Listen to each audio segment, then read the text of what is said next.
Dear students, through coming illustration, we will learn analyzing motion of a block on rough inclined surface when we apply an external force other than the greatest slope of the incline. अगर हम लोग किसी rough incline surface में block रख दें और कोई external force लगाएं other than the greatest slope, तो उसमें ब्लॉक का मोशन कैसा होगा, इंक्लाइन सरफेस में ब्लॉक का मोशन कैसे होगा और उसमें लगने वाले फ्रिक्शन को कैसे एनालाइज करें, ये हम लोग लर्न करने जा रहे हैं कमिंग इलस्ट्रेशन के थ्रू। तो चलते हैं इलस्ट्रेशन पार्ट में। In this illustration it is given A block of mass small m place on A inclined plane.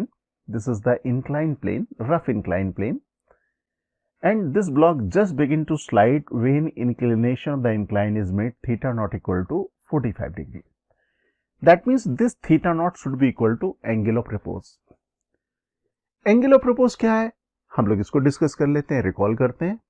अगर हम लोग किसी ब्लॉक को रफ इंक्लाइन सरफेस में रख दें और उस समय ब्लॉक स्लाइड ना कर रहा हो, अगर ग्रेजुअली अगर हम लोग इंक्लिनेशन इंक्रीज करना शुरू करें और जिस एंगल में ब्लॉक इंक्लाइन प्लेन में स्लाइड करना शुरू कर दे अलोंग द ग्रेटेस्ट स्लोप, तो उस एंगल को हम लोग कहेंगे angle of repose.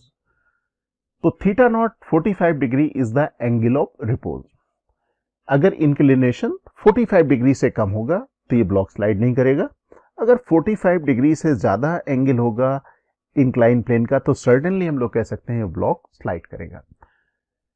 Next part of the question says with inclination equal to theta equal to 30 degree the block is place on the incline.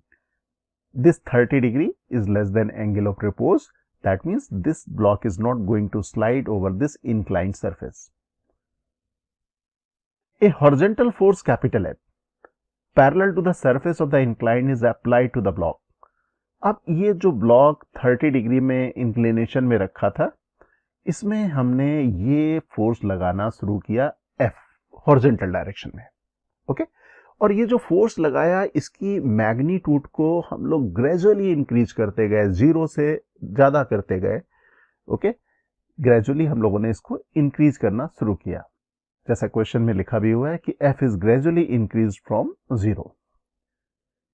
At what angle alpha to the force capital F will the block first begin to slide। हमें ये angle मालूम करना है alpha, जिस angle में ये block slide करना शुरू करेगा। ये जो डॉटेड लाइन रेड कलर की आप देख रहे हो, ये रिप्रेजेंट कर रही है मोशन ऑफ द ब्लॉक की डायरेक्शन को।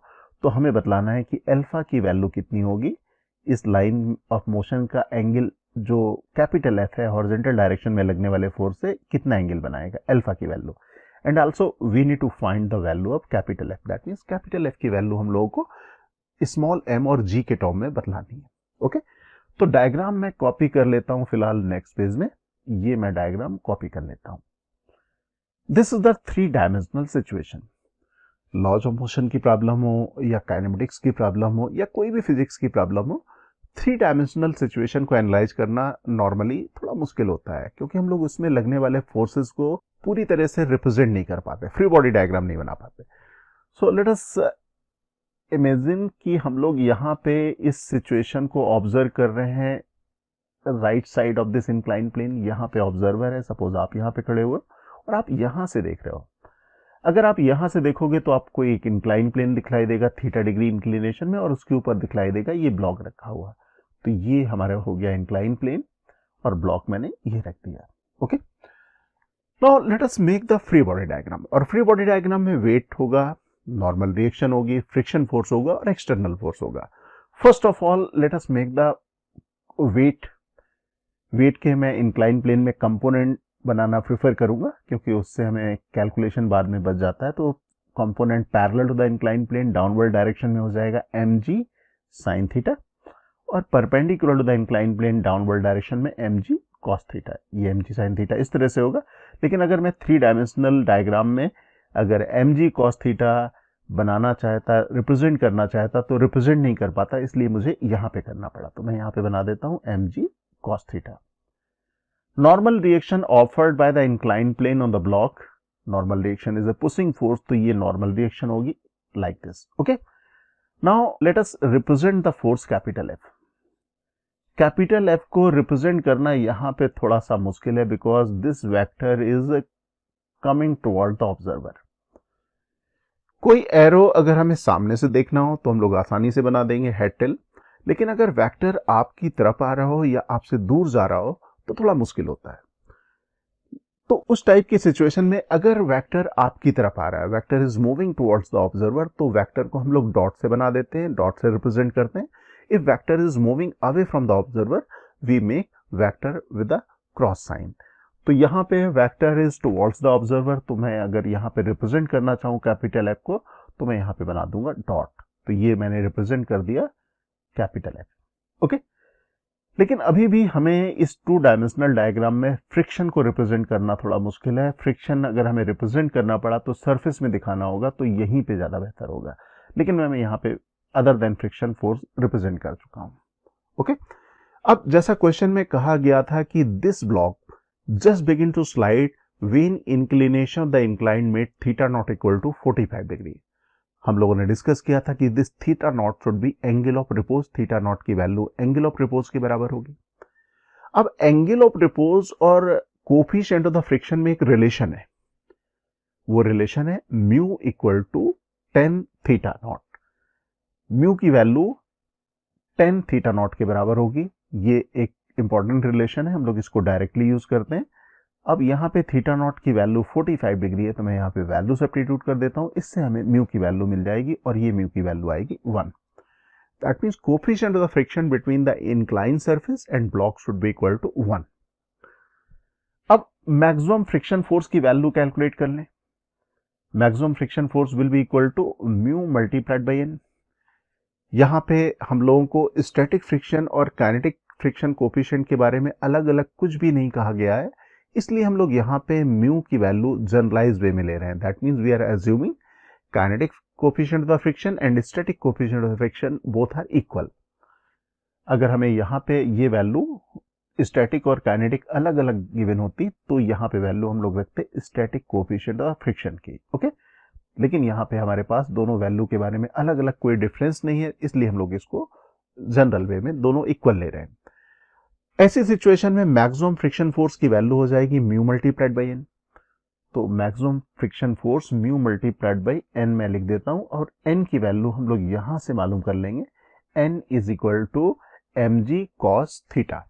Okay, and we know theta is equal to 30 degree.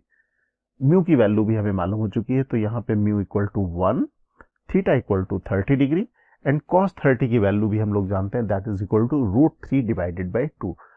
तो मैं ये वैल्यू लिख लेता हूं M ji multiplied by √3 divided by 2। Rearrange करके मैं इसको लिखूंगा। ओके, तो ये आ गया M G √3 divided by 2। This is the maximum possible value of the friction force between the block and incline surface. Okay, अब मैं यहाँ पे इस वैल्यू को बाद में यूज करूंगा, लेकिन अब मैं यहाँ पे फ्रिक्शन के बारे में सोचता हूँ। ये मैंने बना दिया M G sine theta, this is the capital F. Okay, अब अगर हम लोग कहेंगे कि ब्लॉक जब स्लाइड करना शुरू करेगा तो resultant of the capital F और एम जी साइन थीटा, इन दोनों का रिजल्टेंट इस डायरेक्शन में होना चाहिए जिस डायरेक्शन में मोशन होगा, और मोशन के रिलेटिव मोशन के अपोजिट डायरेक्शन में एक्ट करेगा फ्रिक्शन, और वो फ्रिक्शन की वैल्यू होगी काइनेटिक अगर मोशन इसका स्टार्ट हो जाएगा। तो मैं इसका डायग्राम ड्रॉ कर लेता हूँ, फ्रंट व्यू ड्रॉ कर लेता हूँ। ये हो गया कैपिटल एफ हॉरिजॉन्टल डायरेक्शन में, ये डायरेक्शन हो गई M G sine theta, and resultant of these two, M G sine theta को मैंने 30 अगर रखता तो 1/2 आता, तो एम जी डिवाइडेड बाई 2 मैंने लिख दिया। अब इसका रिजल्टेंट हम लोग अगर ड्रॉ करेंगे तो रिजल्टेंट आएगा इस डायरेक्शन में, दिस इज द रिजल्टेंट। और हम लोग यहाँ पे कह सकते हैं कि ये ब्लॉक मूव करना कब शुरू करेगा, when this F resultant becomes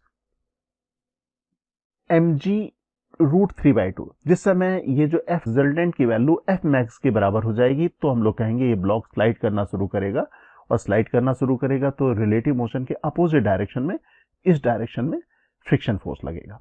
okay, this is the direction of the friction force. Okay, और ये एंगल अल्फा है, तो यहाँ पे ये एंगल हम लोग अल्फा ड्रॉ कर देते हैं। अब हमारे पास यहाँ पे रिजल्टेंट फोर्स कैलकुलेट करना होगा। we can observe the capital F and mg by 2 both are perpendicular to each other. That means F resultant square should be equal to F square plus mg divided by 2 whole square.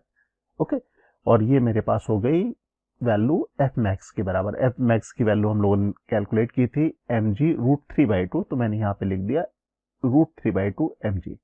That means F square plus mg by 2 का whole square, that should be equal to this force and this force should be equal to this much. Okay, तो ये इसको अगर मैं rearrange कर लूं, इससे capital F की वैल्यू आ जाएगी और कैपिटल F की वैल्यू आती है mg divided by √2. That means horizontal direction में लगने वाला फोर्स जब mg डिवाइडेड बाय √2 के बराबर पहुंचेगा उस समय मोशन स्टार्ट हो जाएगी. ये ब्लॉक स्लाइड करना शुरू करेगा.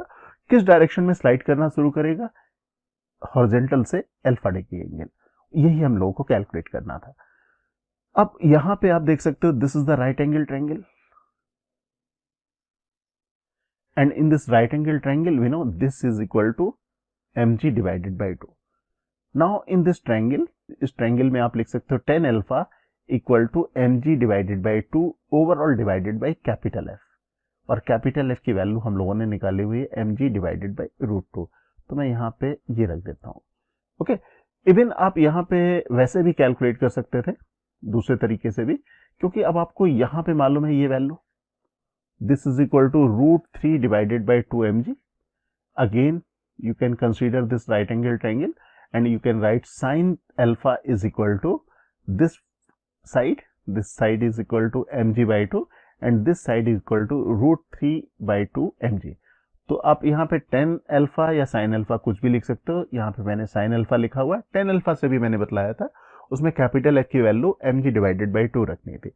mg कैंसिल हो जाएगा और रीअरेंज करेंगे तो ये वैल्यू आ जाएगी 1/√3. That means alpha is equal to sine inverse 1/√3.